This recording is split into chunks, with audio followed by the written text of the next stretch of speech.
Bismillahirrahmanirrahim. Makanya ibu, kalau ibu hari ini baca Quran, surat Al-Kahfi hari ini, satu hurufnya 10 kebaikan.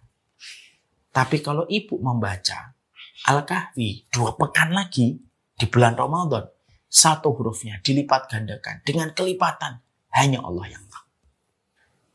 Hari ini ibu sedekah hari Jumat, karena hari Jumat itu disunahkan kita bersedekah. Hari ini kita bersedekah hari Jumat. Hari ini kita sedekah hari Jumat. Maka pahala sedekah kita dikali lipat 700 kali lipat. Itu yang paling tinggi. Itu yang paling tinggi. Tapi kalau 2 pekan lagi ibu sedekah di bulan Ramadan, dilipat gandakan oleh Allah dengan kelipatan yang tidak terhingga. Dan hanya Allah yang tahu. Kenapa Allah tahu? Karena Allah membesarkan pahalanya dan Allah merahasiakan supaya menjadi kejutan bagi setiap orang yang terus menanam pahala dan ketaatan di bulan Ramadan. Maaf ya Bu, kalau suami ibu pengen ngasih hadiah ibu, hadiahnya murah. Misalkan hadiahnya cuma makan padang, pasti tidak akan dirahasiakan. Hadiahnya murah kok. Tapi kalau ada istri ibu, ada suami ibu, pengen ngasih hadiah apartemen di Damawangsa, pasti tidak mungkin dibocorkan dari awal. Pasti suami kita akan mengatakan rahasia, rahasia, rahasia. Kenapa dirahasiakan? Karena hadiahnya itu nilainya mahal. Itulah Ramadan. Makanya Masya Allah, Ibnu Qudamah berkata, tidak ada satu bulan yang paling dirindukan penghuni surga. Tidak ada satu bulan yang paling dirindukan penghuni kubur kecuali Ramadan. Ibu nanti kalau misalkan di bulan Ramadan ziarah kubur, misalkan pas di Ramadan, maka kata Ibnu Qudamah, tidak ada keinginan para penduduk kubur untuk hidup, hanya hidup di bulan Ramadan. Karena tahu investasi itulah yang paling menguntungkan di hadapan Allah. Ini yang pertama. Supaya kita menikmati Ramadan itu per menitnya, bukan per pekannya. Yang kedua, Ibu, keutamaan Ramadan itu apa? Ini terkandung pada sebuah hadis Rasulullah Shallallahu Alaihi Wasallam. Ada 2 orang Yaman datang ke kota Madinah. 2 orang ini terus bersama. Mereka masuk Islam. Ketika mereka masuk Islam, maka akhirnya terjadi peperangan. 1 sahabat ikut peperangan dan ini juga ikut peperangan. Tapi yang ini meninggal dunia di peperangan. Yang 1 masih hidup. Hidupnya 1 tahun setelah yang pertama. Dan meninggalnya bukan di peperangan, tapi meninggalnya ketika dia sakit. Ketika dua-duanya sudah wafat, maka ada seorang sahabat yang bernama Tolhah menjumpai mereka di dalam mimpi. 2 orang Yaman ini bertemu dengan Tolhah di dalam mimpi.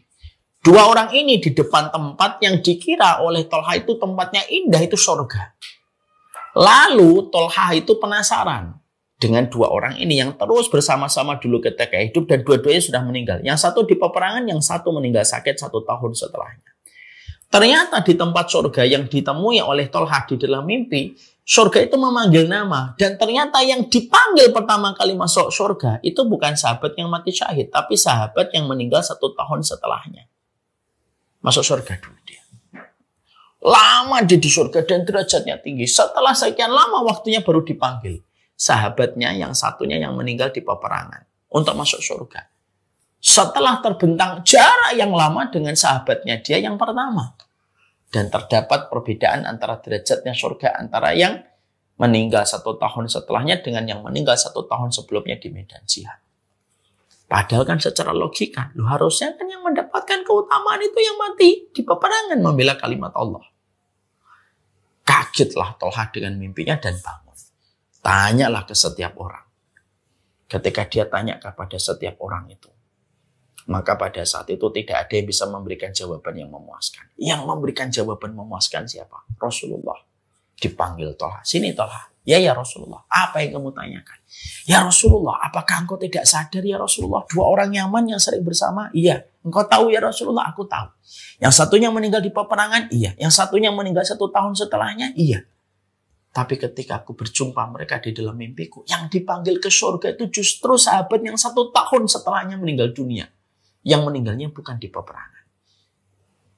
Perhatikan jawaban Nabi kepada Tolhah. Wahai Tolhah, Bukankah dua orang yang bersahabat ini, yang meninggal 1 tahun setelah yang pertama, yang dipanggil pertama kali ke dalam surga, adalah sahabat yang mendapatkan tambahan umur 1 tahun? Betul ya Rasulullah. Dia mendapatkan tambahan 1 tahun? Iya. Mendapatkan tambahan sholat selama 1 tahun? Iya ya Rasulullah. Dan mendapatkan tambahan 1 kali Ramadan? Betul ya Rasulullah.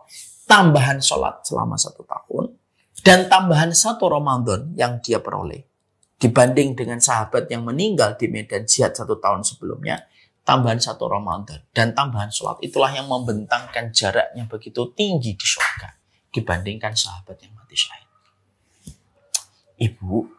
Ibu bisa bayangkan kan? Kelebihan 1 Ramadan itu sudah cukup untuk membentangkan jarak antara yang mati syahid dengan orang yang mendapatkan tambahan Ramadan. Kalau mendapatkan tambahan 1 Ramadan saja sudah sedemikian dahsyatnya itu, apalagi ketika mendapatkan tambahan 2, tambahan 3, tambahan 4, tambahan 5 Ramadan yang Allah berikan kepada kita. Maka itulah yang menjadikan kita ngerti.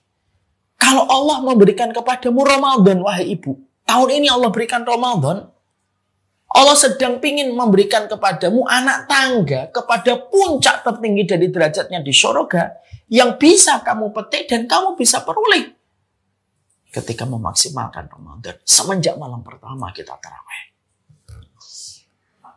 Dan itulah yang menjadikan keutamaan Ramadan itu tidak boleh sia-sia. Ini yang kedua. Saya singkatkan yang ketiga. Apa keutamaan Ramadan itu? Ramadan itu, ibu, dinamakan bulan puasa itu Ramadan, diambil dari kata romdo. Romdo itu artinya panas terik yang membakar. Makanya kita dapati di bulan Ramadan itu, teriknya matahari itu lebih panas daripada sebelum Ramadan dan setelah Ramadan. Dan ibu harus tahu, ibu harus mengerti. Kenapa bulan puasa dinamakan romdo, panas membakar? Karena pada waktu di bulan Ramadan, Allah betul-betul membakar semua dosa manusia yang bersungguh-sungguh ketika memasuki Ramadan. Makanya kan tidak ada zikir yang paling utama kalau di bulan Ramadan. Zikir yang paling utama apa? Subhanallah? Bukan. Allahu Akbar? Bukan. Alhamdulillah? Bukan. Zikir paling utama di bulan Ramadan adalah Allahumma innaka afuwun tuhibbul afwa fa'fu anni. Karena apa? Tidak ada satu hari, tidak ada satu waktu yang terbentang jarak sedemikian panjangnya Allah membebaskan manusia dari api neraka sebagaimana Allah membebaskan manusia dari api neraka di bulan Ramadan. Inilah yang menjadikan kita paham. Masya Allah ya, waktu jualah yang membatasi sebenarnya. Ya, sebenarnya masih ada beberapa hal, tapi saya cukupkan. Sudah 1,5 jam kita tidak terasa. Setidaknya kita akhirnya paham. Tidak ada yang menghargai Ramadan kecuali orang yang memiliki surga yang menjadi obsesi pada hatinya. Dan sesungguhnya keutamaan Ramadan, satu Ramadan bisa membentangkan jarak yang begitu tinggi manusia di surga dengan 1 Ramadannya. Apalagi kelebihan Ramadan berkali-kali. Yang kedua, tidak ada satu waktu Allah merahasiakan amal untuk diberikan berapa kali kelipatannya kecuali hanya di bulan Ramadan. Allah rahasiakan. Kenapa Allah rahasiakan? Berapa kali Allah melipat gandakan amal di bulan Ramadan? Saking gedenya dan besarnya amal. Pahala itu dilipat gandakan oleh Allah.